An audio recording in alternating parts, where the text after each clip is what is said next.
Okay, welcome everyone to this November 9th meeting of the Coastal Resilience Advisory Committee. I'll call the meeting to order. Let's go ahead with our script. The Coastal Resilience Advisory Committee is conducting an open meeting pursuant to Chapter 20 of the Acts of 2021. Members of the public wishing to participate in the meeting must use their full name for Zoom access. If full names are not used, people will not be allowed to participate in the discussion. The town reserves the right to remove any member of the public from the meeting who doesn't use a full name or who acts inappropriately. I am Mary Longacre, Chair of the Coastal Resilience Advisory Committee. As a preliminary matter, permit me to confirm that all members and persons anticipated on the agenda are present and can hear me. Members, when I call your name, please respond in the affirmative. Gary Beller. Present. Peter Brace. Ian Golding. Yes. Fritz McClure. Yeah. And with myself, we do have a quorum of 5. We are expecting perhaps a couple members to join late, and we have notes that some will not be able to join us today. All right, staff, when I call your name, please respond in the affirmative. Vince Murphy. Here. Thank you. And anticipated speakers, we do not have any for today. Ensuring public access does not ensure public participation unless such participation is required by law. This meeting will feature public comment. For this meeting, the Coastal Resilience Advisory Committee is convening via the video conference Zoom app as posted on the town's website, identifying how the public may join. Please note this meeting is being recorded and all attendees are participating by video conference. Accordingly, please be aware that other people may be able to see you. Take care not to share your device's screen. Anything you broadcast may be captured by the recording. Please silence all phones and devices. The public is encouraged to follow along using the posted agenda unless the chair knows otherwise. All supporting materials that have been provided members of this body are available on the town's website unless otherwise noted. Before we turn to the first item on the agenda, permit me to cover some ground rules for effective and clear conduct of our business and to ensure accurate meeting minutes. The chair will introduce each speaker on the agenda. After they conclude their remarks, the chair will go down the list of members, inviting each by name to provide any comment, questions, or motions. Please hold until your name is called. Further, please remember to mute your phone or computer when you are not speaking, and please remember to speak clearly and in a way that helps generate accurate minutes. For any response, please wait until the chair yields the floor to you and state your name before speaking. If members wish to engage in a conversation with other members, please do so through the chair, taking care to identify yourself. For items with public comment, after members have spoken, the chair will afford public comment to those members of the public who have joined the meeting via Zoom. Members of the public who wish to speak must state their names and be acknowledged by and speak through the chair. If you're not able to participate in the remote meeting, you may also submit comments to the Coastal Resilience Coordinator, Vince Murphy, to be read into the meeting record. His email is vmurphy@nantucket-ma.gov. And finally, each vote taken in this meeting will be conducted by a roll call vote. Okay, so first item on our agenda, presentation and discussion of the draft Coastal Resilience Advisory Committee letter that will be inserted in the Coastal Resilience Plan. Vince, if you can get the draft that I sent up on the screen for people, hopefully everybody's had a chance to review that. I want to start just by asking for the big picture. Are there themes that are not included that we want to mention, or are there sections that you feel aren't necessary and should be removed? So before we get into nitty-gritty editing, let's just deal with the big picture. Ian? Thank you, Madam Chair. So I think the first paragraph should be removed in its entirety. And my reaction, I then handed it to my wife without comment. And she's been on a number of nonprofit boards, including being chair of a couple of nonprofits. And she reacted exactly the same way I did, that for a public document like this, it was inappropriate. And so I think that it would have much more impact if that first paragraph was removed entirely. And that has nothing to do with my personal opinion about thanking Vince for all the work he's done and how he's handled this, and thanking everyone else. I mean, there's no question that I'm not disputing the the factual content of the first paragraph. I just think in a public document, it shouldn't be there. Thank you. If it makes you feel more at ease, I considered this was hanging by a thread. So I wanted to get the committee's input on whether it should or shouldn't be there. This is definitely a document that should reflect the opinions of everybody on the committee. So I appreciate your frank and gentle input on that. Well, thank you, Madam Chair. Fritz? Well, I would strongly disagree. I mean, I think the last sentence is appropriate. Okay. Said in jest. I hope Ian understands that. No, The last sentence of the first paragraph. Yes, the delivery of this report is not an ending, it's a beginning, Yeah. the beginning of coastal resilience. I think that's could be left in. What do you think? I totally agree with you, Fritz. Okay, let me note that committee members Matt Fee and Sarah Boyce have joined us. Matt and Sarah, I don't know if you heard the introduction, but we're looking at sections that should be potentially either removed or that were not included and could be added. Looking at the big picture at the moment. Vince, did you have a comment? Yes, minor one. We've had a public chat from Doug Rose with a typo. Yeah, we do not take public comments via chat. Yeah. So I want to just make the point that we've already caught it and that typo is, thank you for that, Doug, all the same. thank you, Vince. So just a reminder to the public, we will have a time for public comment. We are not equipped to take public comment via chat. We can't record it. And please hold any comments until you're recognized by the chair. Okay, other comments from committee members on general theme and whether or not we want to leave all or almost all of the first paragraph in the letter. What is the feeling of the other committee members? We have a vote for that paragraph and a vote to remove it. Oh, Joanna, I'm sorry, I didn't see you. You're identified as GSN Planet. Could you change the name? Yes, sorry. So let me note that our committee member Joanna Roach has joined us as well. And as soon as you're ready, Joanna, I'd love to hear your comment. There we go. Okay. I have a couple comments about the letter. So I do also think that the first paragraph this is not where this belongs in this letter or in this format. And not that I don't, not that I'm not tremendously grateful to Vince and all the work that he's done, and this has been a bear, but I think that this is our opportunity to frame up what this report means to the general public. And I think that we should be addressing as a group the importance of the work 100%. And I like most of the letter. I think that we should also be talking about, the financial commitment that is involved in doing this work. And I think that we should be talking about the fact that this is also a public-private partnership, and that pieces of this work will need to be done by private people, funded by private people. And that this largely talks about the experience of the process. And I think we should try to talk a little bit about how we're going to manage this going forward. Okay, Sarah? Hi, thank you, Mary. Sorry for being late today. I do agree with removing that first paragraph, the point at hand. I think that to Joanna's point, this is our chance. The letter is like the introduction of, presenting the plan to the island. And I think, even though I do think it's really important to thank everyone that was participated in this, I think it immediately turns it to a very small group. And I think the kind of point, or one of the points that I hope to make, and I think that parts of the rest of the letter do, is that this is for the island, the whole island, and everyone.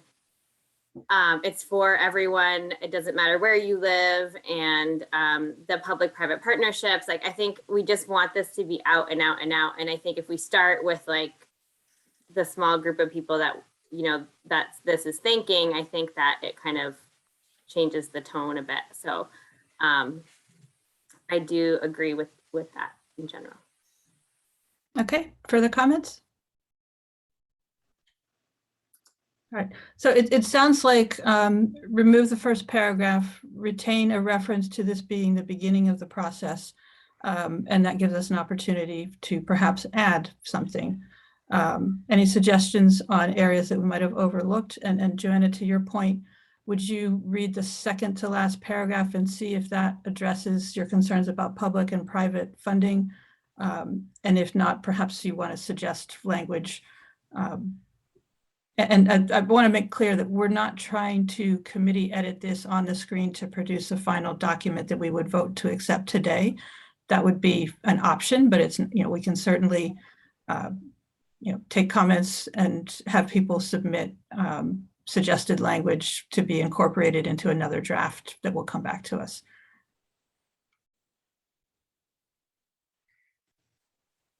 Further comments from committee members? Yeah, any at any level here. Sarah, and then Joanna.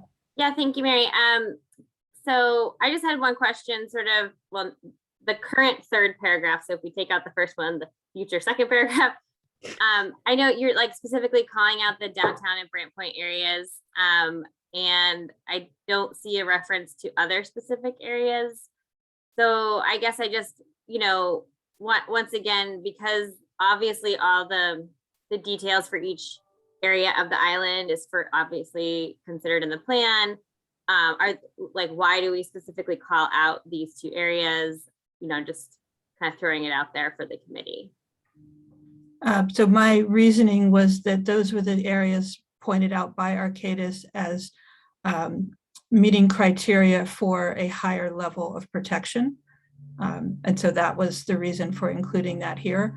Also to emphasize that the long-term project options were conceptual, just trying to set the tone for that particular part of the report. So those were the two reasons why I put that paragraph in, if that helps. But again, this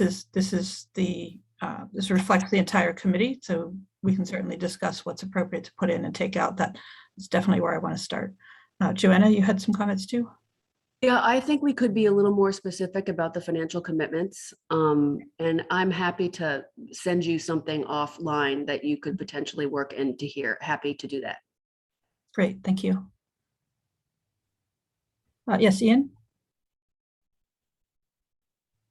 So I take Sarah's point, but I totally, for me, since downtown and Brant Point are basically, or downtown in particular, is something that we all share as islanders and are obviously under threat. It seemed to me perfectly logical the way you address that issue in your framing of the issues. So I don't know if Sarah would like to see a sentence included that addresses more than that, but certainly to me, I mean, downtown has to be protected at a level that other areas you could have strategic retreat, but strategic retreat really isn't an option for downtown. So it's in a category of its own, I would say. Thank you. Thank you, Ian. Sarah? Yeah, I think, Ian, your point is well taken. And I think maybe where I bristled at was saying Brant Point. And I'm just really conscious of calling out particular neighborhoods because I feel like those of us who don't live in those neighborhoods that get called out sometimes, I just want, I guess my continued comment is like, I want to make sure everyone feels like this plan is for them. And that because of other areas of the island being talked about extensively and lots of money spent, I want to make sure people know that this isn't just for those areas, this is for everyone. So I think, Ian, your point is well taken with really referencing downtown. And so, I don't have the exact language right now, but thinking about Mary, I totally agree with like emphasizing downtown because that is everyone's lifeline, whether it's travel, transport, goods and services, like everything comes in and out of downtown. So I do appreciate calling that out specifically. I guess I'm just kind of being hyper aware of anyone feeling excluded specifically. So I have a thought. The reason that it says downtown and Brant Point in capitals is because that is the name of the area that Arcadis used in the plan. But we could change that to say, for instance, the historic downtown area with a small d, and to not reference the particular neighborhood, but more the historic character, if that feels like a more inclusive or a more relevant phrasing. Sarah, I don't know what your opinion on that is.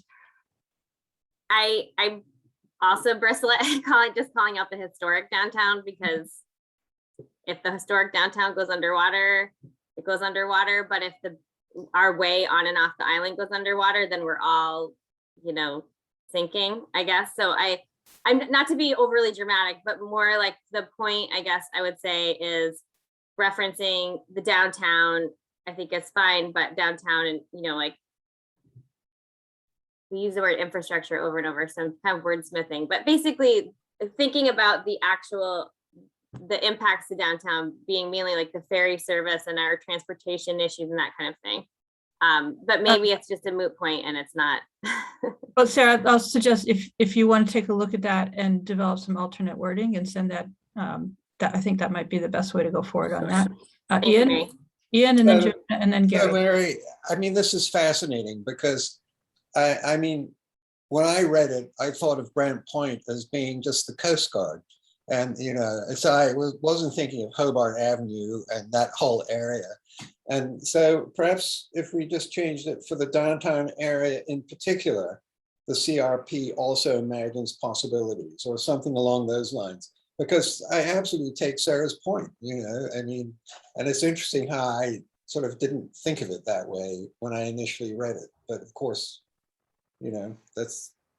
that's my limitations. Thank you. All right, Joanna, and then Gary, please. Yeah, I think part of what I'm hearing in this, and I do think this is a really important exercise, is to really, what we're talking about is how people access the island, right? And I think what Sarah's getting at is this in terms of appealing to the community and identifying the places at which they're going to feel this matters to them. And I do think that's important. And I think that we could take some of this language and talk about, if we're going to call it downtown, we could call out points where people can identify with. And I think that would be important to do in the letter, like to identify the ferry ports or to identify places that people know this is going to be impacted by, whether we say Washington Street or Easy Street or Coast Guard Station. I think we should use landmarks so that people can place themselves where this is going to impact them. Thank you, Joanna. So I want to point everybody to the previous paragraph, the current second paragraph, where it says the first place we mention is the Steamship Authority. So there's definitely not a lack of emphasis on that. And then it goes on to other things. It may be too much emphasis on downtown. We've got a major focus of 2 paragraphs there that certainly take that point as a possibility.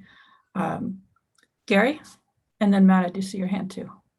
Well, it seems everyone's hung up on the words Brant Point, which doesn't bother me because I live there. But I think Ian's suggestion is just talking about for the downtown area is fine. I mean, my comment. Hey, Gary, Matt. Yeah, I'm sort of backing off from it a little, backing off from just this specific, and I'm thinking about it saying, I don't know if we've done this directly enough, and sort of we're saying, we hope we don't have to use those extreme solutions.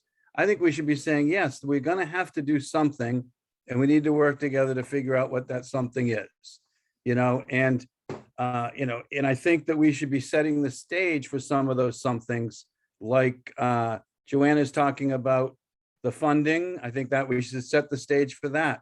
A zoning overlay, the things that are going to be that we need sooner rather than later, and that will be difficult. I think we should be setting the stage for those.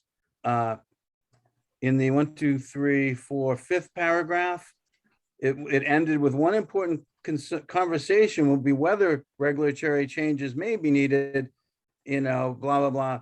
It's clear they're already needed. There are state rule changes for road abandonments, et cetera, that are already hamstringing us in many ways. So things like that, I think we should be a little more assertive, a little more, we have a lot to do, and and we've got to get started doing it. I think if we give people hope that we may never have to do this, a lot of people for financial reasons are going to say, see, we don't really need to do that zoning change, and I don't really need to have to do best practices on my house. This is way in the future.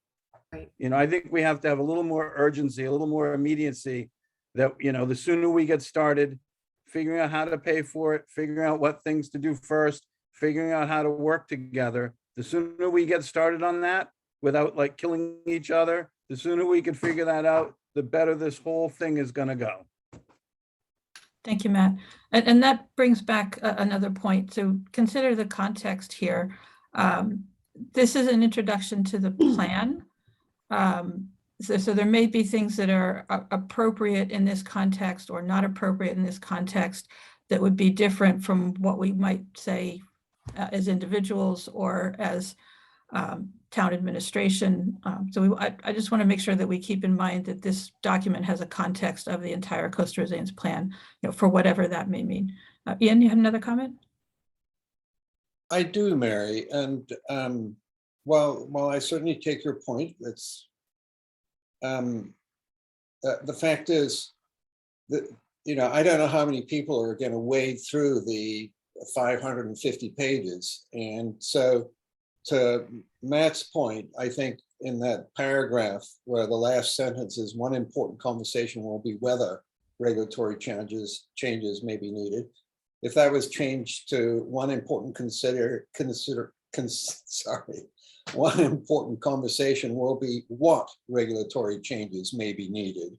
I think that is within the keeping of the report as a whole, and does focus people's attention on the fact that there will be changes needed. I think everybody, Arcadis would certainly agree with that. So that's my 2 cents, my stuttering 2 cents. Thank you. I'll also note that I mentioned events, by the time it got to this form, I couldn't even see what I was writing anymore. You get so involved in all of the concepts that you want to put down on paper. I had a whole nother page of notes that I wanted to fit in here, and I had to stop. So, Mary, I have to say, I think you've done an excellent job. So well, thank you. Thank you so much. Gary, comments? And then Okay, using my if I remember, old legal wording skills, I agree with what Matt was saying and that Ian is saying, and that sentence could be read to change as very slightly to say, one important conversation will be not whether, the regulatory changes that are needed to permit coastal defenses while continuing to protect the environment. Make it a positive statement. Thank you. Matt? Yeah, you may be able to take out, maybe needed to permit coastal communities to continue to protect themselves and the environment. It's not necessarily defenses. It might be zoning changes. It might be other things that we need to do, but that we're not allowed to do now. But yeah, anyway, I just think, I'd rewritten that a little bit, and I took out defenses because I think people get critical of, you're going to armor the whole island, and that isn't what we're planning on doing. So, I look at it from sort of those angles. Thank you, Matt. I had trouble with that word too, but I didn't have anything better to replace it. So I appreciate your suggestion. Vince? I'm just trying to catch, I'm making a lot of notes here. Just trying to catch what Matt and Gary were saying. How does this read back to the committee, just for feedback, please? One important conversation that is needed are regulatory changes to protect coastal community and the environment. Comments? Matt? That was a thumbs up. I think that's fine. And we also should be thinking of how to set when someone reads this and doesn't read the rest of it, what do we hope they will glean from it, and what will we hope that they will do? And I would say, I hope that they glean that we have a good plan that has that that will take, that's going to take a lot of, we've got a good plan that they will support, and that will, sort of head us the right direction.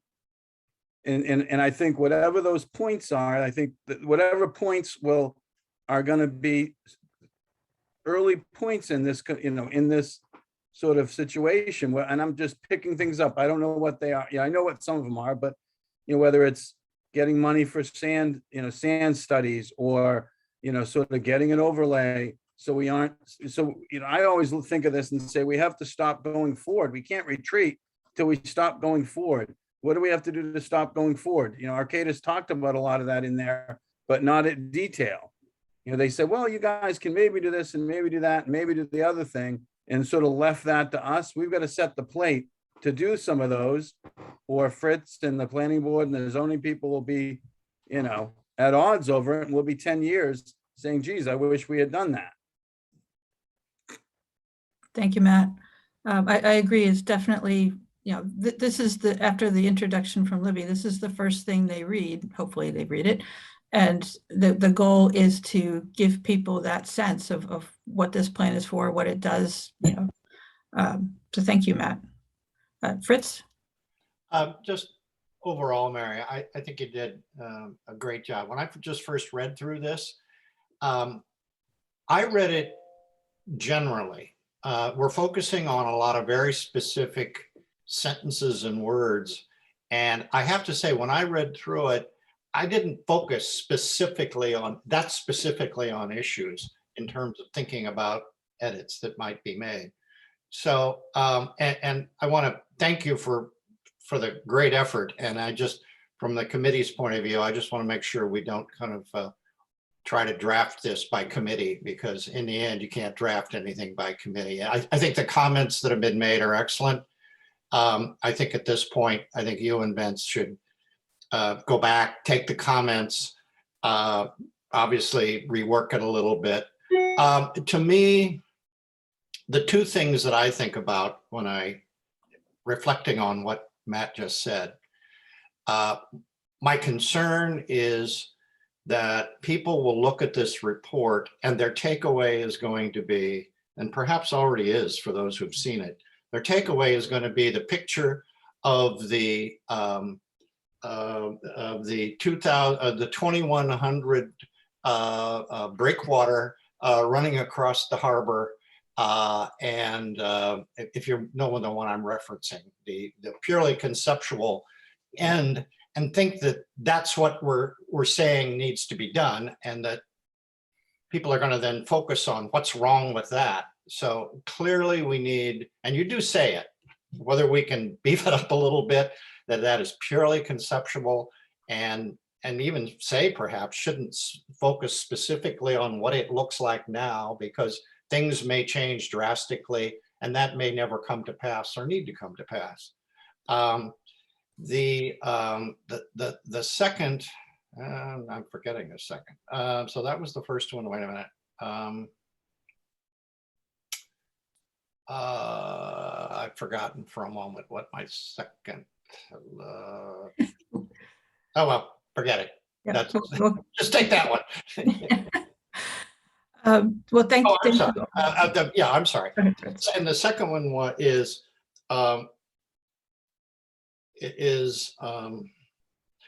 the importance of saying, as Matt said it, in a way, although things may not happen until aren't projected to happen until 2030. The planning needs to start today, and we need to be taking initiatives today.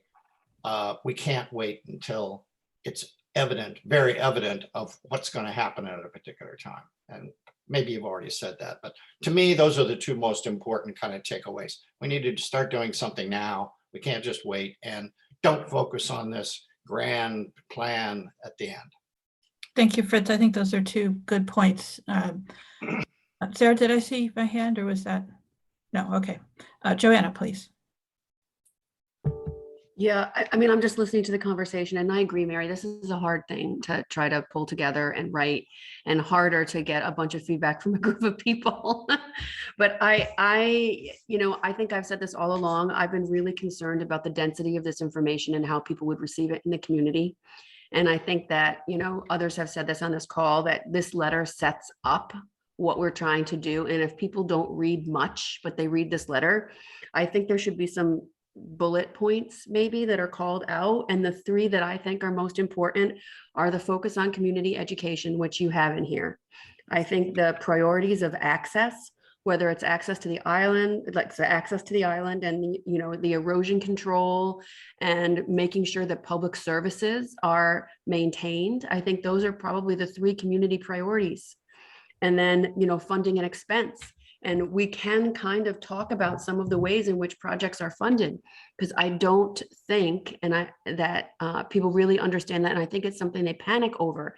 And I know that, three of those tools we have are zoning change, the ability to override and, betterments. And I see this is why I have been so focused on this financial aspect of this, and why, frankly, I was very disappointed that we didn't get those numbers about the dollars until the very end. And I think that, it's 550 pages, and we are all super familiar with the content, but the general public is not. And so we need to call out the 3 or 4 things that are most important for people to know. And taking action is not an option. Not taking action is not an option. We have to do something. Anyway. Thank you, Joanna. I'll come back to that. Sarah, and then Ian. Yeah, thank you. I think Joanna makes a really good point. A lot of what you have in here is great, especially about community outreach and education, but those bulleted points would be great. One thing I was thinking about, which you do have, sorry, I'm toggling back between the screen and my own copy, is in the page that you sent us that has the diagram on one side. There is like the discussion of how much, if we don't take action, how much it's going to cost. And I think when I remember talking with Vince at one point when there was, figuring out of like how much, if we don't do anything, how much it's going to cost, like how much in damages and cumulative damages, there's an estimate that like $3.4 billion, but then how much a lot of prospective projects are going to cost. I know all of these are, way out there numbers and they're all estimates, but really saying like, if we don't do anything, it's going to cost this much. And, action now is going to help in the long run. And I think all of that information is there, but kind of connecting those dots for people, if they only read these first few things or the first few pages or the executive summary, whatever, I think is a really good point that Joanna makes. I think we've all seen, right, from the moment the plan came out, every, the Nantucket Current, the Inquirer Mirror, everything that was put out was like the big splashy pictures of the projects that aren't even actually planned. And so to that point, it's like the numbers get thrown out there. So let's throw out some numbers that show what could happen if we don't take action, right? So I think, I guess that's it. Okay, so would it be helpful to add a bullet point on this first page about the cost? Because that seems like it would fit very well right here. This is also the introduction to our introduction. So my intent was to remove the photograph on the facing page for our letter and to put this content in instead. I really liked that Arcadis had these community comments and really hit some of the issues that were important in this graphic. So I wanted to bring that forward to this part. And then I also put in some of the statistics, again, trying to demonstrate to people what the risk is, to get the attention and say this is not just like, a traffic management plan where you make a few tweaks to a couple of roadways and throw a rotary here and there. This is some big stuff. So I saw a nod from Joanna putting financial information here. Other quick comments before we go on to somebody else on that concept? Vince? I don't mean to step backwards too much. I just want to check one thing with Joanna and then one thing with Sarah, if that's all right, please. Joanna, your 3 topics were community education, access to island, and then the third one was funding and expense. Do I have that right? Yes, and under priorities of access, I would add erosion control. and public safety. Because you know that these are the three things that are going to resonate with people. I think we've heard that. You know, they want to know that they can get on and off the island. They want to know that they're protected, and erosion control has come up a lot. That's just my sense. Others What could about- have a What different. about flooding and erosion control? Catch both of them. Perfect. And Well, I have to add, Ian, go ahead. I would like to see strategic retreat added to that as well. But otherwise, I had my hand up earlier, but I really think Sarah and Joanna have pretty much covered everything. And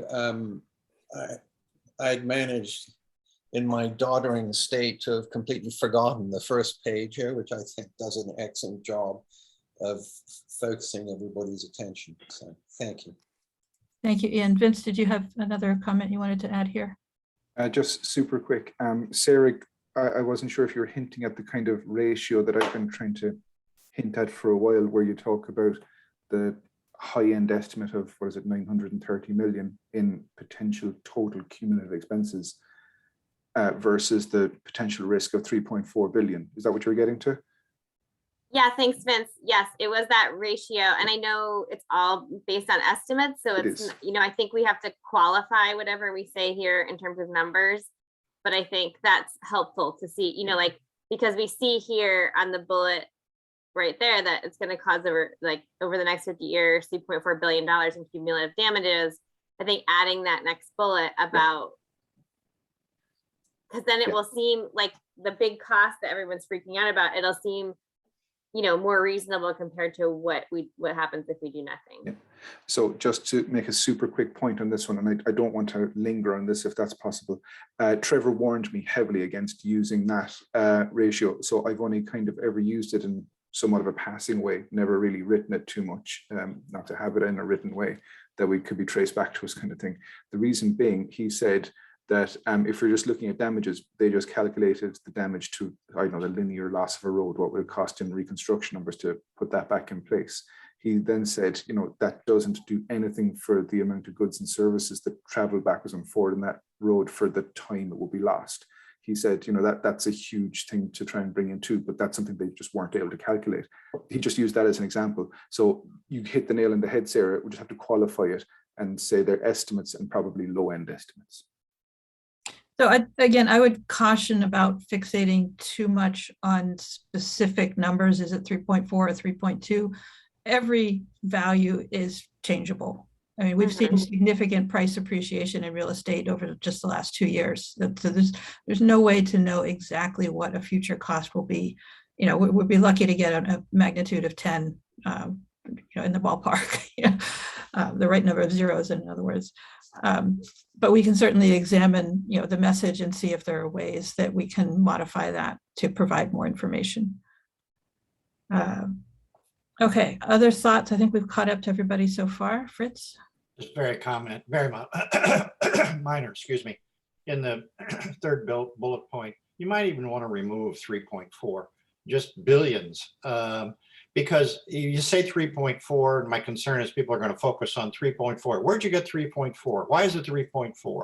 And, you know, start picking at it. Whereas, you know, the point is it's a lot of money. So, you know. And Fritz, I'm one of those people that focuses on the numbers. If I see math, then I have to reconstruct the equation to check to make sure the conclusion is right. So I appreciate that comment. Other comments? Ian? Well, I fall in your camp, Mary, and 3.4 to me, well, as I take your point about it, could be, I just, billions sounds a little too casual for me, Fritz. That's my mindset. Thank you. But we can always use language like in excess of $3 billion per Sure. calculation Absolutely. or something like that. Absolutely. Or just take out the 0.4 and just say it's expected to cost over $3 billion. I mean, just take out the 0.4, which sounds a little bit too precise. Yeah. Yeah, so that's perfect. I thought this is Matt. I thought that if we're on this screen, I thought all this looked great.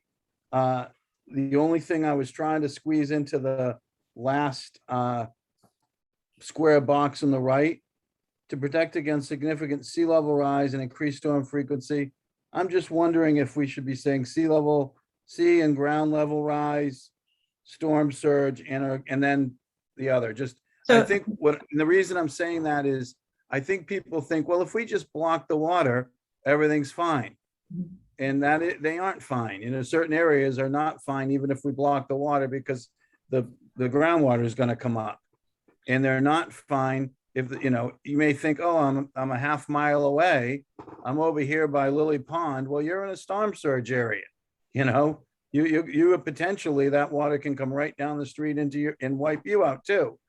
And so I think that somehow we have to get into people's minds that this is more than just the rich people on the edge of the, with views of the ocean. This is a lot of different areas of the island.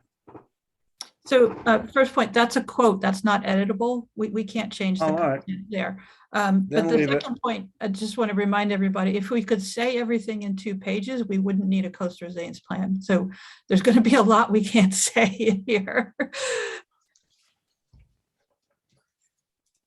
I think this page makes a lot of the suggestions we're making on the other somewhat less necessary. Okay. So. Further comments? All right, so my suggestion is, if you have language that you want to suggest, a topic that you want to expand on, send that, I guess, to Vince in an email. He can collect them and send them to me. I will do up another draft. We will take another look at it. But really happy to have your comments and your perspectives on this. This is coming from all of us. I'm just the scribe. Peter, you haven't had anything you wanted to add? Was there anything that you felt you wanted to comment on? I just think that it seems kind of pointless to get all fired up about the numbers. I agree I agree with you. There's no way we're going to know how much something's going to cost, because it's got to be voted at town meeting. We may take the recommendations that are in this plan and modify them as we go. So whatever numbers that we're all waiting for, that we're looking at now, are going to change no matter what. It doesn't matter. We all know it's going to cost a lot of money. We could say billions. I agree with Matt. Get rid of the 4. Just say, and don't say over, say more than. I'd be more comfortable saying billions, just because even if you take the 4 out, people are going to say, oh, they said more than 3 million. What does that mean? 3.5, 3.4, 4.9. We can guess at it, what the numbers are going to be, but I just think it's pointless to put some numbers out there, because like other people have said, people are going to take that number and they're going to pick at it. It's going to go on the Facebook community page, and it's going to get ugly. We're better off leaving it vague, because we honestly don't know. So that's what I think. Thank you. And I agree with what you said about the incident in the first paragraph, and somewhere that needs to be said so everyone can see that. But I agree that it doesn't go in the first paragraph. I'm sorry, Peter, I didn't catch the specific reference. What doesn't go in the first paragraph? I said I agree with what you said about Vince in the first paragraph, but I agree that it doesn't go. I agree that paragraph needs to go elsewhere. He needs to get that recognition, because I know how hard he's worked. He's been the ringleader. He's been the conductor. He's pulled it all together. So we shouldn't just blow that off. Thank you, Peter. Sarah, and then Fritz. Thank you, Mary. I just want to say about I know we're harping on this dollar amount. I kind of think we need some of that shock and awe. And if we are too vague, then people won't take it seriously. I think one of the benefits of some of the, images that have circulated, the community page, as Pete referenced, I think while some of that isn't accurate, in terms of saying like, we're definitely going to do this when it's a conceptual design, I think it's starting that conversation and getting people interested and involved. And I think this number didn't come from nowhere. It wasn't just out of thin air. It was an estimate that was put into some part. I think that number came from Arcadis, if I'm correct, as a definite estimate. And obviously, you know, it's not like, I agree with taking out the 0.4 and saying over 3 billion. But I think that we sort of need to have, we don't want to smooth it over too much. And because this is, if as we keep saying, if this is all somebody reads, the first few pages, we want them to want to learn more. We want them to be involved in that process and understand that it will be expensive. We're not saying that the projects are going to cost $3 billion. I think if we said that, then people would hold us to that standard of, you know, they said it's only going to cost this and whatever it is, you know.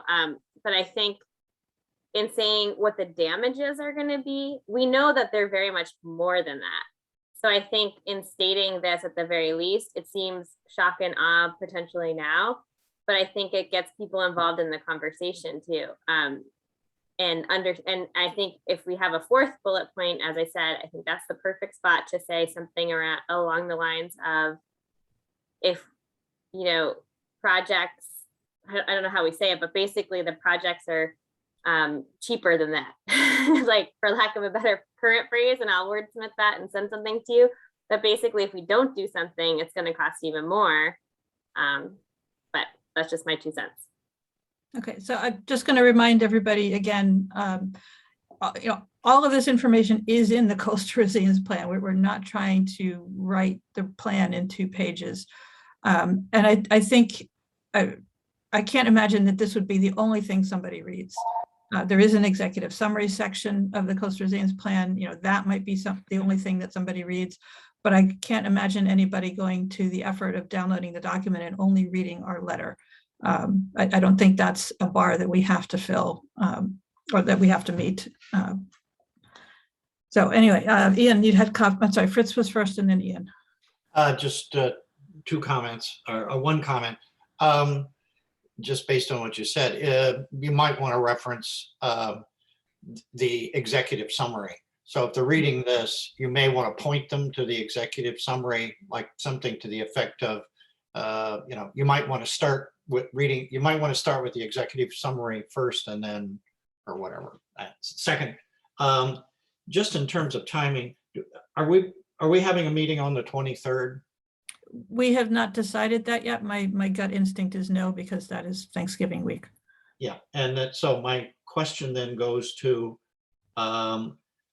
when do we want to finish? Is this the last thing to finish up before we send it on to the select board?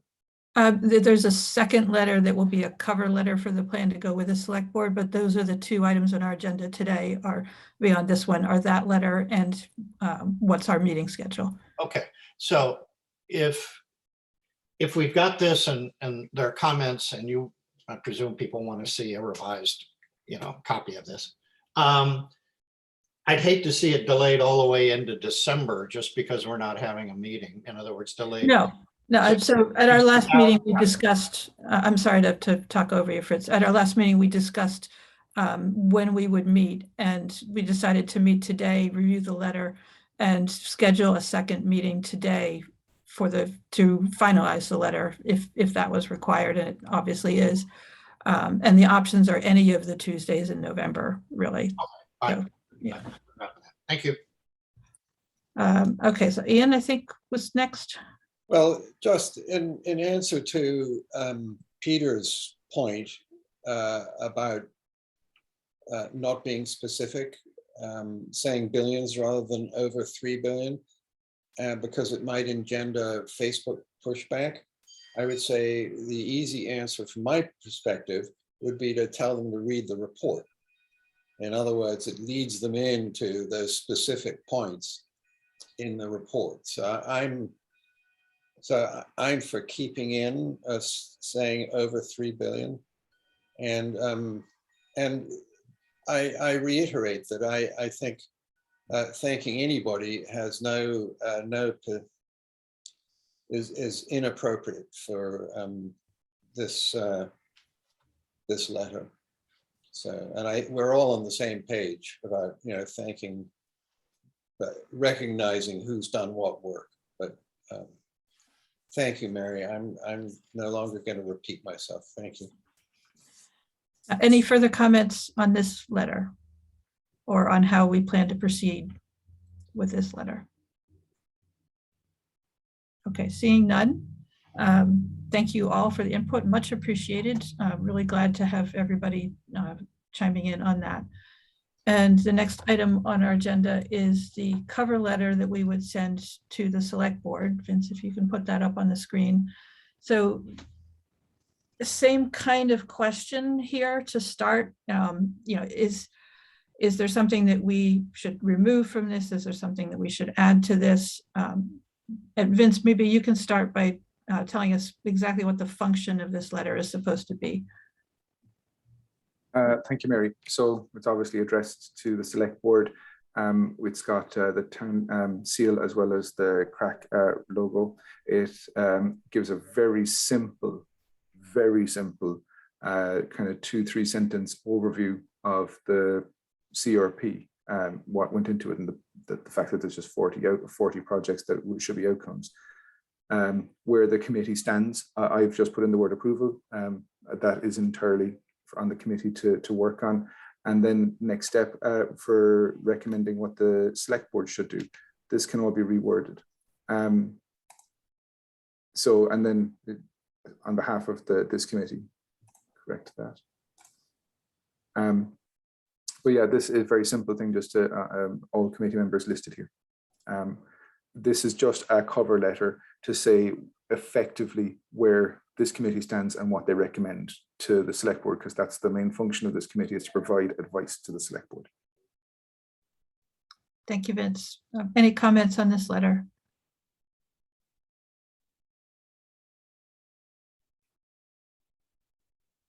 All right, does this letter look acceptable to everyone? Sarah? I mean, I just have a few little wordsmithing things. So I'm happy to send that. I just feel like we don't need to emphasize that it was an extraordinary amount of work. I'm sure the select board sees lots of plans that have taken many years of work. And I think it's patting yourselves in the back a little bit. I mean, yes, it was a lot of work, but I think we emphasize more all the this involved more than 2 years of committee meetings, public participation. I think that just emphasizing that it's not just coming from us, it's, all the work that was done, I think is important. And then I didn't count the projects, other exactly 40 projects. I think we have to be careful because there's specific projects, but there's also lots of opportunities that are pointed at that aren't specifically laid out, like the, opportunities to collect more data in some areas to inform future projects. So I think just saying that, it might be nitpicky, but I think just because as a presentation to the select board where they have the opportunity to, discuss different projects, vote on different projects, move forward on different things. And then the last thing I'll say is I think it should somewhere mention opportunities for that public-private partnership, as Joanna had mentioned earlier. Because I know it's just a cover letter, but I think in terms of where the select board themselves can provide opportunities for getting some of this done, thinking through that would be important. Thank you, Sarah.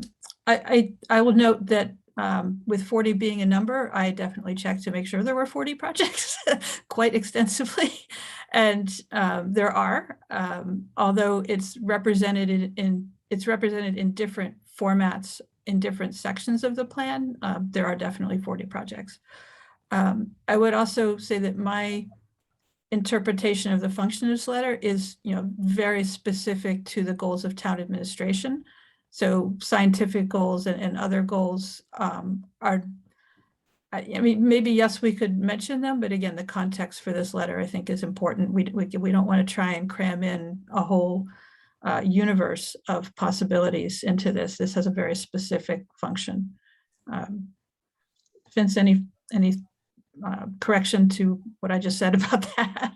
No, this is just a preamble. this whole paragraph here is just an outline. It may not actually even be needed. The two important things are these that I've highlighted here, where this committee stands and what it's saying to do. They're the two most important bits. Okay, Fritz? Just a question, really. And maybe Matt can help answer the question, or Mary, maybe you or Vince know the answer to the question. Is it clear where we, meaning this committee, goes from here? And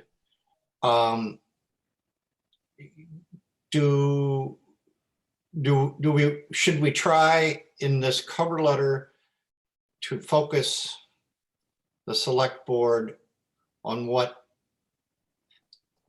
the early things that need to be done? And all I would, and I mean that a general reference to simply pointing out additional studies that have been recommended, and such as the sand migration, and there are a couple of others, studies that need to be done, and certain projects that require early, that need to be commenced right away. Does it make any sense, or does Matt think we need to focus them on that need rather than being concerned about, I'm not going to say, I'm sure they're going to read the report and the whole 500 pages of it, but just sort of trying to, for us to get a focus, have them focus on specifically what we think is the, they should be looking at right away. So I'm going to comment before we go to Matt and Vince and other people with comments. I have tried to keep the committee focused on just one issue for the last couple of weeks, which is delivering the coastal resilience plan. There are definitely a lot of topics to be discussed about what comes next. Where do we focus? What's our role as a committee? So those will be agenda topics on future meetings, but right now the goal is cross the finish line, get the CRP into the hands of the select board. Matt or Vince, comments on that? I'll comment. I agree with Mary. Keep it simple. I would say, tell the select board, we need you to vote on this. Please vote on this. And, and and the only thing I would say is if this is the group that's going to sort of continue forward, which I hope we are, and help prioritize and keep us on track, then we just say something like, we look forward to continuing this work and bringing these, bringing stuff to you as needed, something along those lines. As a select board, if we have a committee that's competent and intelligent and competent in getting the work done, that's great. Then it's less we have to worry about, less that Libby has to worry about.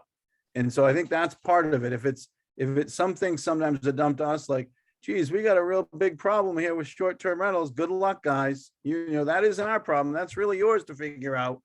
That's kind of that doesn't work, And so I think if we're saying, please adopt it, and we're here to, this committee is here to keep going, that's all we need to say. Thank you, Matt. I think we had several hands up. Sorry. Ian? Yes, Mary. So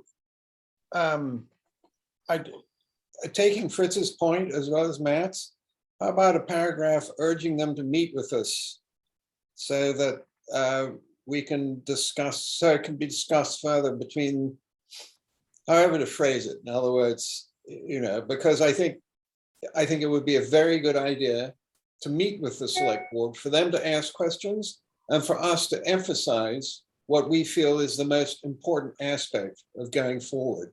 So I would respectfully suggest that we put in a paragraph urging them to meet with us to discuss it as soon as possible, basically. So, and Vincent and Matt, you may be able to answer this. I had a similar thought. So when we present the CRP to the select board, should that be in a sort of a joint meeting format, to Ian's point, where we can have Q&A and a discussion? Or should it be purely the administrative function first and then the request for more involvement jointly? I could start that if you want. So what if we just get this across the line first, and when this comes to select board, just as the CRP, Arcadis are going to attend, make their final presentation. I have no problem doing a posted meeting for Crack attending the select board. We probably have to, in all honesty. Then perhaps on that night, make a request to come back at another night, probably very, very early in the new year, to discuss the future of the committee. That would be a good way to move forward, I think. But we'd have to probably take some time to think about what the future would look like. Not to get onto future topics too much, but I've already been trying to outline in my own mind and in notes what little rewrite might be needed to the Crack charter and the timing for membership and that kind of thing, so that we could continue to work through the CRP all the way through implementation. But that's a greater question for the select board. I'm just putting notes together. So Ian, go ahead, and then I have a comment. Thank you, Mary. Yeah, So where it says the committee has now approved this plan, I really would like to add something along the lines of, and urges the select board to meet with this committee as soon as they've read the CRP. Because, you know, I mean, most of us here have done committee work for years, and we know how things tend to peter off, and you know, that's the nature of the business. So I would really like to put to try and get the select board to focus on this while it's fresh in everybody's minds, and to make sure that they have read it, and to act as a spur to get some movement on it. So I don't know what you think of that, Matt, but I'm sure you would agree that we've seen things sort of get sidelined one way and another. Thank you. No, you're right on that. Matt, before you go ahead, so Ian, I just wrote a quick language suggestion. I want to run this past you. So it would say the committee has now approved this plan and looks forward to a joint session with the select board to discuss implementation of the plan or something. So Ian's nodding. Okay, Matt, go ahead, and we have some other comments. Yeah, Ian, you're right.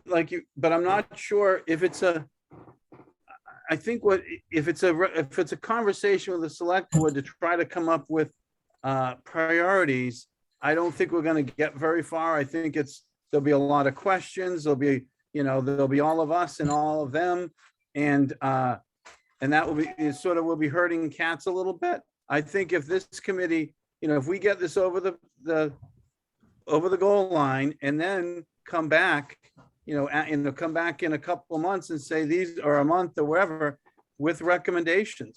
These are the recommendations. These are the things we'd like to see started in year one. We'd like to have A, B, and C done.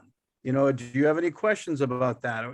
Then have the meeting, and if there are questions, why this first or that, I think that's a more appropriate time to talk about it. I think if we try to do too much on the first go round, it could get muddied. It might not even get passed. I think it will, but I've been in enough meetings where you start talking about the details and why this and not that, and what about this, and before you know it, it's like, well, we better really think about this and do it next time.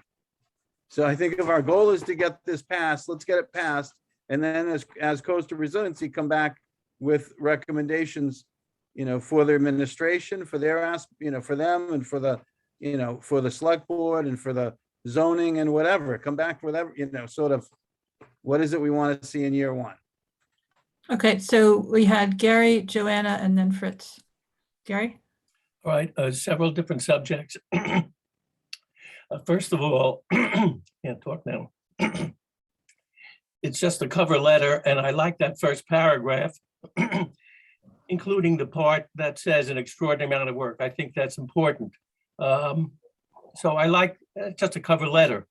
I don't like the word 40 projects, as I've said before, because that's not the focus. But if we change it to say the CRP contains recommendations of opportunities to prepare for and become, because they should read the plan, forget about the 40 projects.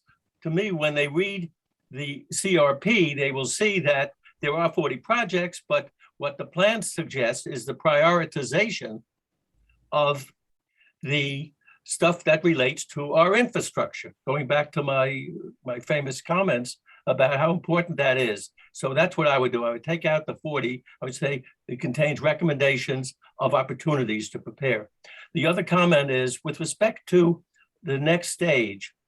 What do you think our role as a committee is? Are we, let's suppose we say nothing about the next meeting with the select board. We could just send a cover letter, whatever minor changes we make to it. And then is it within our province to then sit down together ourselves, have some more of our own meetings and recommend priorities that we should tell the select board they should focus on? Do we have, I mean, is that within our province now that we should continue once the plan is out to start selecting and recommending priorities? Where do we get that from? Quick answer, Gary. The answer is yes. If you look on the town's website at our mission statement, implementation of the CRP is part of our mission. So yes. But to Matt's point and to something that Vince mentioned, Arcadis will be presenting the Coastal Resilience Plan to the select board. So this letter is just our endorsement of that. I think Matt has a good point that we don't want to make that sort of a trick or treat kind of an atmosphere where everybody comes to the door and has their hand out and says, we want this and we want that. I think we just got to cross the finish line, get the plan accepted. And then as a committee, our job is to talk about all of the rest of it, the next steps, the role for the committee, the timing, the priorities, that's not part of getting the select board to accept the results of the contract, the consulting contract. It's really, it's a very important step, but it's a separate step. Joanna, I know you've been waiting for a while. Please go ahead. I have a few comments, and they're similar to Gary. They're addressing different things. I think the first one is just like a housekeeping comment, which is how much money is left? How much money do we have left in the budget, if any, from hiring Arcadis? Is there any money left? Zero. We've spent all the money.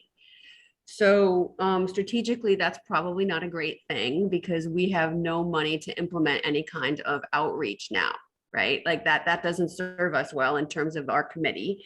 But I'm going to go over that for a moment. Joanna, this was a contract to deliver the Coastal Resilience Plan. So we can't add additional work to the contract, regardless of whether there's money left. And Vince, am I stating that correctly?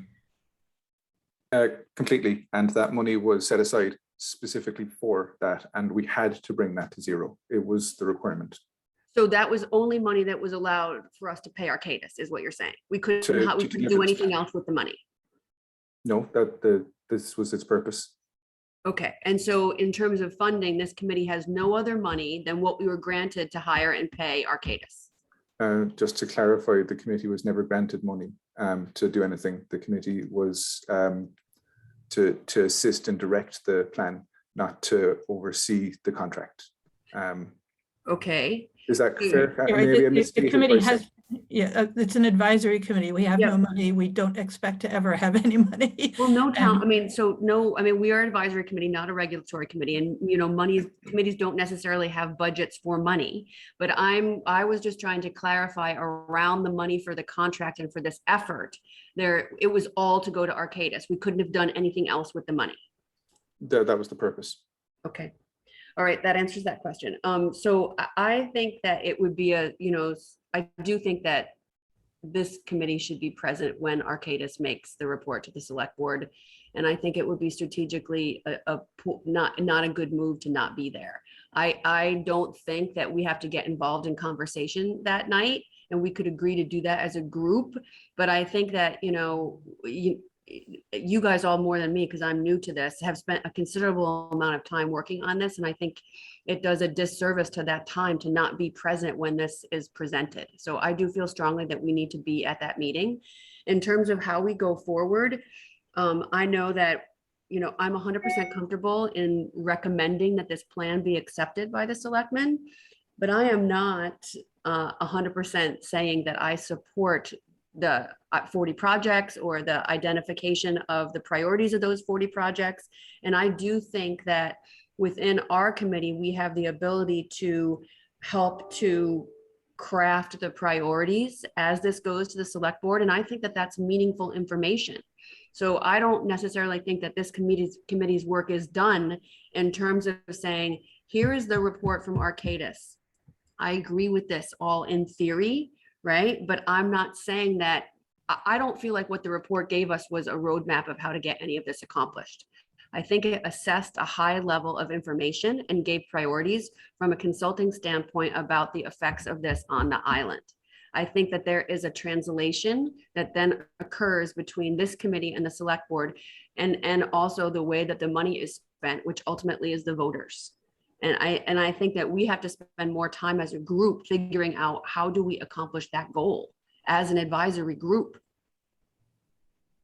Thank you, Joanna. And I agree that that's actually, I was thinking along those lines when I wrote the beginning of the beginning. I wasn't trying to be redundant, but I had the same kind of realization. We can't take the CRP and go fix a road with it. We need to do a lot more work to get to where we can start putting projects on the ground. So thank you, Joanna. That is kind of what I was thinking about it as well. I really hope that we all are able to show up and support the adoption of the plan when the select board meets to consider that.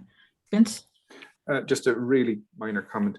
This doesn't have to be the only recommendation this committee ever sends to select board. You could do one a week if you wanted, or many a week. But so I would please ask not to over pork this cover letter, and let's just get this across the line. That's the main focus. Thank you, Vince. Fritz? Just a thought. Obviously, I want to see the committee work continue. And so we might be able to throw in a presumption that that's going to happen by simply saying in that last sentence, recommends that you adopt this plan so that work on the implementation may commence, and then add something to the effect of, and we will bring specific recommendations to you in the near future. So it kind of, from our point of view, creates the assumption, expresses the assumption that we're going to stay and directs them as to what we think we're going to do, which is come back with specific recommendations. And what I see we're doing is, we don't have the ability to fix roads or do anything else. What I assume we will be doing is meeting from time to time and saying, okay, select board, here's what we think needs to be happening in the next 2 years or year or whatever. And maybe it's even coming up with an annual, this is what we think needs to be done this year kind of thing. I don't know. But anyway. Thank you, Fritz. Ian?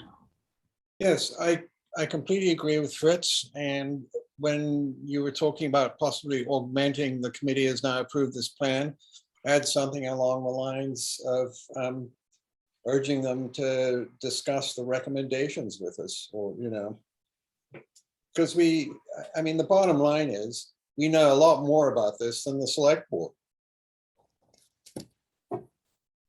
Thank you, Ian. Other comments? All right, I think we have enough to come back with another draft for this letter. So let's move on to public comment. So are there members of the public present? Vince, can you stop the share so I can see all the people who have a comment to offer at this time? You can use the raise hand feature, or if that's not available to you, you can send a chat message just letting us know that you have a comment, and we will ask you to unmute. But again, a reminder, we're not equipped to take comments through the chat. RJ Turcott?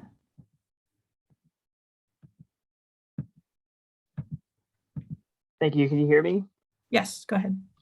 Okay, so I'm RJ Turcott commenting on behalf of the Nantucket Land Council, and I agree with committee members as far as adding a sentence urging the select board to meet as soon as possible. As you well know, the hallmark of our local governments here and elsewhere in the state are kicking the can down the road as far as infrastructure projects go. and the Coastal Resilience Advisory Committee is a designated shepherd of the Coastal Resilience Plan. And these projects really can't be delayed any longer. We're already behind on the coastal resilience things, and this can't be something that the community feels is done and is great and is going to move on to the next hot topic item. The committee should really be pressing, and adding a sentence to this cover letter I don't think, I disagree with Vince on over porking the letter. I think one sentence to push this along further and continue the conversation is really critical and is really the defining role of this committee. Thank you. Thank you, RJ. Other members of the public with comments? Okay, seeing none. Next item on the agenda, we do not have minutes available from November 2nd, so we will skip that. Discussion of upcoming meeting dates and topics. So as we've already begun to cover, implementation, next steps, the role of the committee, those are all things that will definitely be coming up on our agendas to discuss. But let's start with when do we want to come back and take a look at the revised drafts of the two letters. The options for Tuesdays in November are next week, the 16th, the 23rd, which is Thanksgiving week, and the 30th, which is the 5th Tuesday of the month. And all of those would be in advance of a potential select board appearance on December 7th. Fritz? I would think we should be able to, I would assume you should be able, this could be rewritten so that we could review it on the 16th. Is that suitable for everyone? Yes, okay. So that's our plan. Yeah, Ian? Well, I'll actually be flying over the Atlantic at that time. So, so I trust my fellow commissioners. Thank you, Ian. So the goal would be to get rewritten drafts out to you. I can't promise Friday. So it will, Sunday night, Monday morning will be the most likely time frame. Hopefully there will not be surprises in there. There is, and I apologize, I guess because we've passed that item in the agenda, I will ask you to comment by email if we touched on sustainability in the right measure in the letter. I know that was a topic that was brought up. I had a note to ask and I forgot to ask. So if you think we should say more about overall sustainability and fighting climate change or less, or if it's appropriate, please just send a comment by email to Vince. He'll collect them and send them to me to let me know if there are any changes to that kind of language in the letter. I apologize for glossing over that. So on the assumption that we meet on the 16th and we approve the letters, we would then not meet on the 23rd or 30th unless people have a reason to do so. And our next appearance would be at the select board meeting to present the plan. Of course, leaving open the possibility that if we needed to do another round of revisions on the letter, we could schedule a meeting in November to do that. Does that sound like the right approach in terms of our meeting dates in November for people? Seeing a couple of nods and thumbs up. Okay. The next question would be December. So again, assuming that we are presenting the plan to the select board on December, it's December 1st would be the tentatively scheduled appearance. I said the 7th before, forgive me. Our next scheduled meeting date would be December 14th and then December 28th. With holiday schedules, I don't know how that will affect people, but do people want to keep those two dates or do we have any suggestions for alternate schedule for December? Hate to ask me, what were those two dates again? 14th and 28th of December. I won't be in the country on the 28th. Okay. Yeah. So what I was kind of thinking, because the select board meets on Wednesday the 1st, the following Tuesday the 7th might be, fresh in our minds to go over any results from that meeting. I don't know if the 21st is a vacation week for people. I didn't look up the school schedule, but the 28th is generally a vacation week for people. So we could meet the 7th and 21st if people thought that was a more appropriate schedule. Sarah? I was just wondering if we need to meet both times in December. So I think I do agree personally with meeting right after. I think that's helpful, especially if the select board comes back with things to talk about or that we need to work on. But I would advocate for just meeting that once in December. So once on the 7th? Yeah.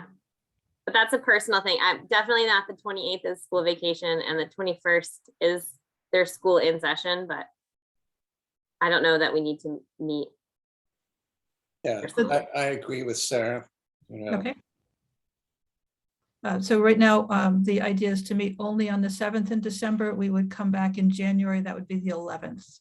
So we'd have a month's break. And, that's certainly up to the committee to determine, especially with the holidays. But if there's a sense of urgency on other things that we want to do, we have the option of meeting on the 21st. What is the feeling today for the committee? And it doesn't have to be a final decision today because we certainly want to find out what happens on the 1st. Sarah? I just thought of this. I don't know. Does the select board take a break at that time as well? Are there other committees that meet, throughout that whole time, or is it kind of a normal time to take a little break? I do not know. Okay, just off the top of my head.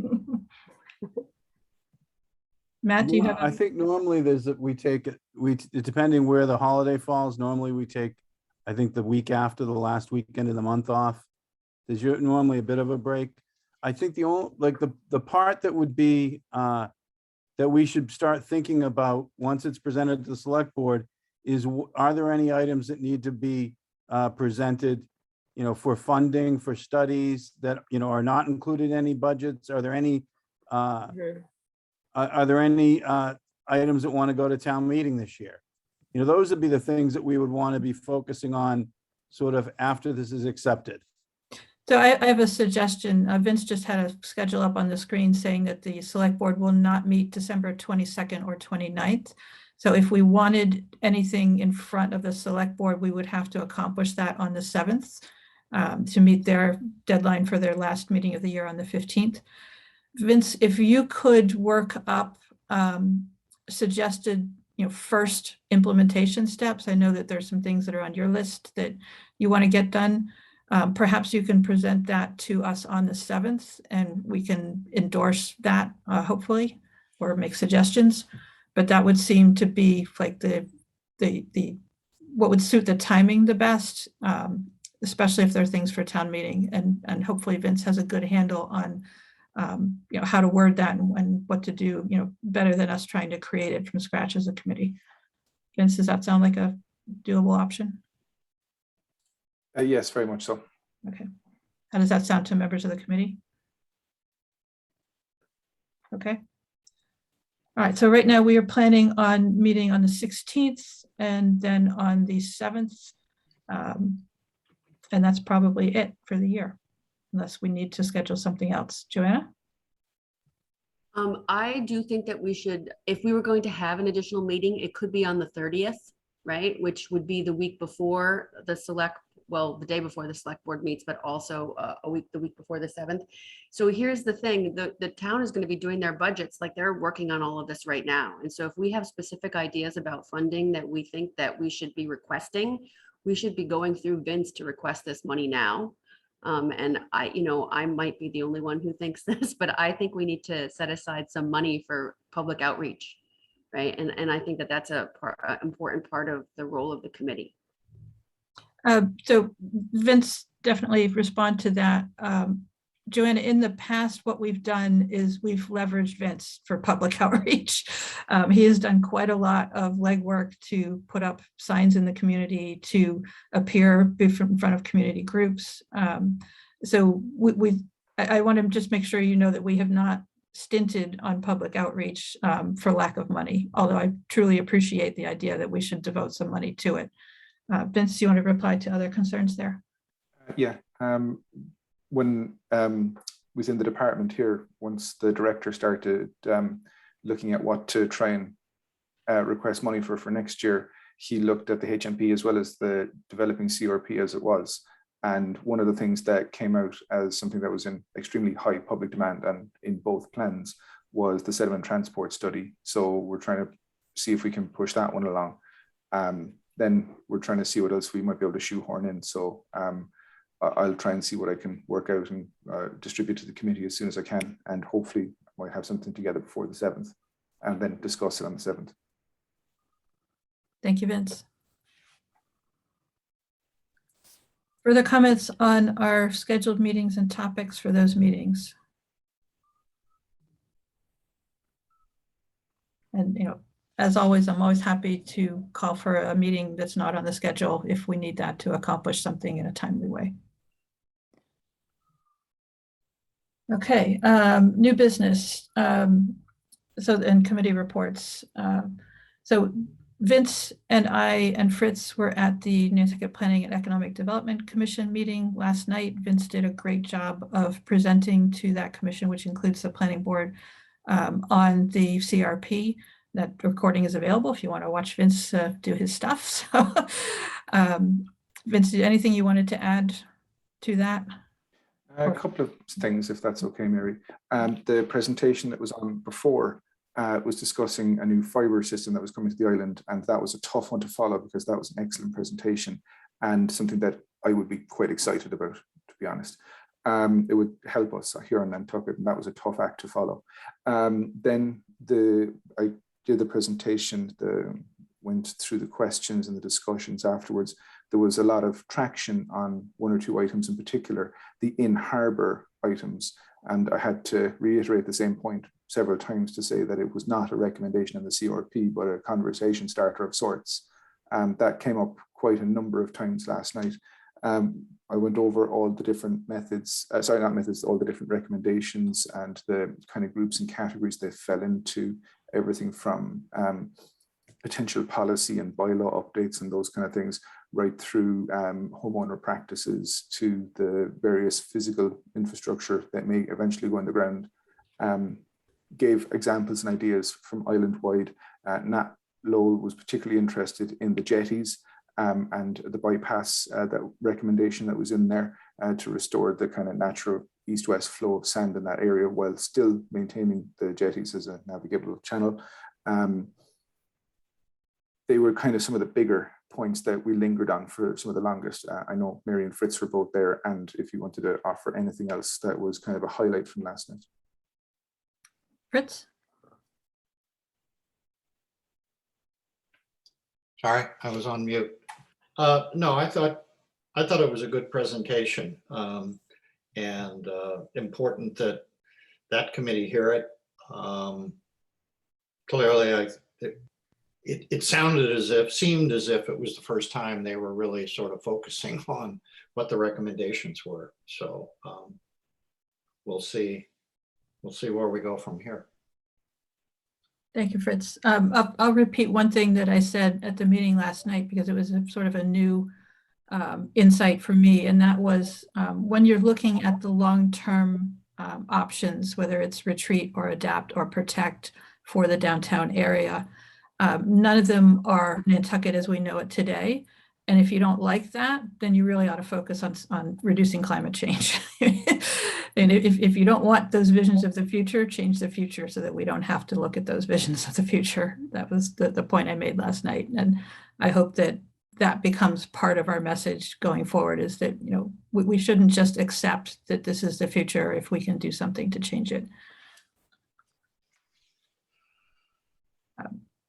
Vince, other Natural Resources Department updates or anything else going on? You mentioned flooding on Easy Street with a sunny day, flooding from the high tide.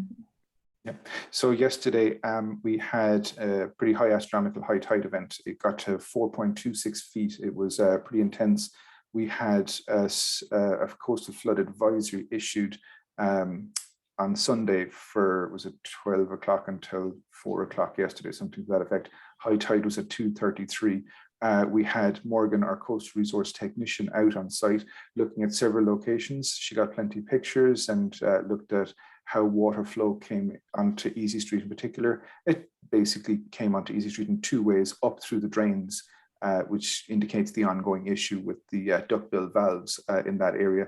And it also overflowed from the town bulkhead and the land bank bulkhead at about the same time. There was no big difference between them. It came from both.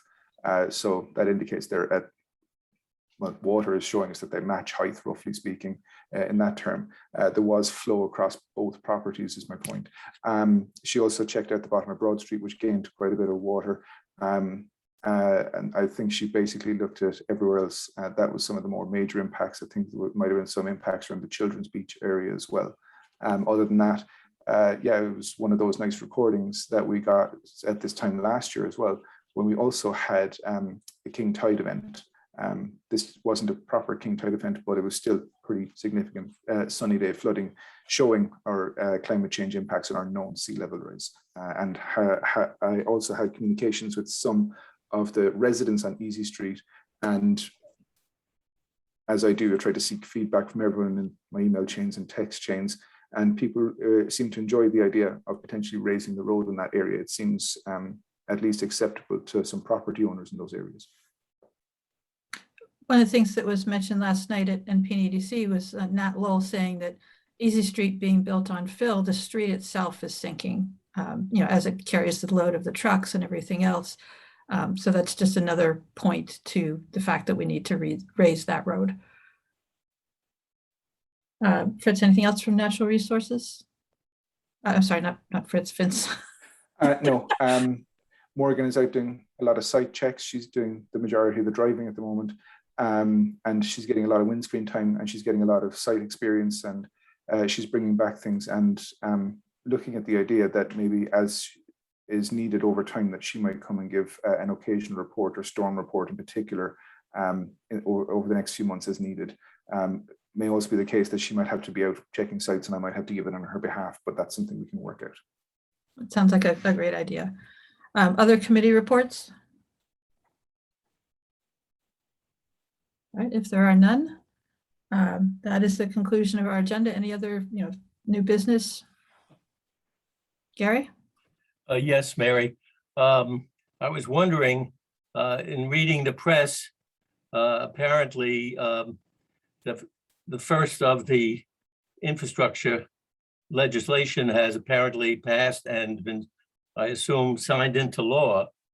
And included in this first law that has been passed is a fair amount of funding for climate resilient projects.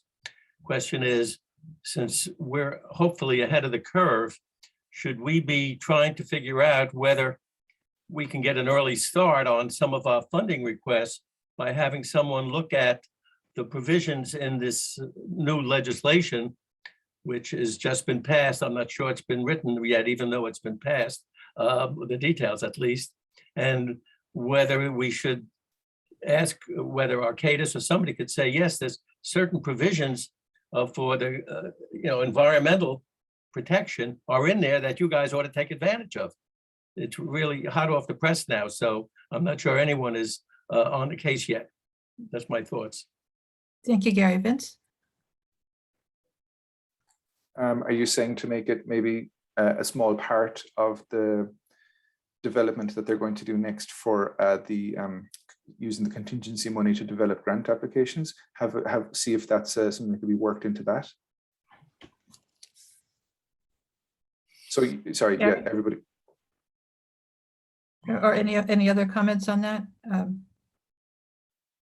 Vince, maybe you want to say what the next step is for Arcadis in that area? Yeah, so Arcadis have until I think the end of January to develop a project or two into something that might be grant fundable in the next year. And we're trying to understand what projects that might be yet. We have to try and finalize the CRP first, to be honest. So that their feeling is they would like to either look at raising Maddocket Road or the beginning of the downtown neighborhood flood barrier system. So they're going to look at one or both of those and try and develop that into something that could be grant ready or close to grant ready in the next few months. I don't see any problem with trying to go with Gary's suggestion of seeing if we could investigate the new money that has come from the federal government. Thank you, Vince. Ian, you had a comment? Well, only that I would hope that it was a strong focus going forward. Gary's absolutely right. The sooner we get off the starting blocks, the better. And so I guess this is through you, Madam Chair, to Vince. You know, we're looking to you to squeeze out every last penny from the feds, Vince. Thank you, Am I Ian. going to give it a go?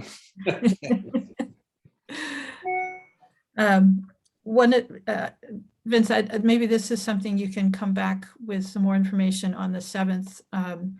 The potential for a new consulting contract with Arcadis to help with implementation, or even just to be available for further understanding of the recommendations that are in the coastal resilience plan. You know, we obviously need to pay them for work beyond their contract. So how do we do that if we can? Something that I'll pursue with department director here. Yeah, sure. Yeah. Other thoughts? If Matt? Move to adjourn? That's what I was going to ask for. Do we have a second? Fritz is seconded. So roll call vote. Gary Beller, Aye. Sarah Boyce, Aye. Peter Brace, Aye. Matt Fee, Aye.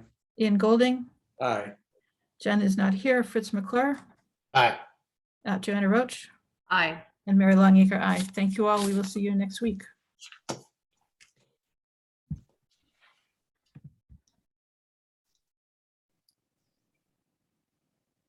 Just going to end the recording.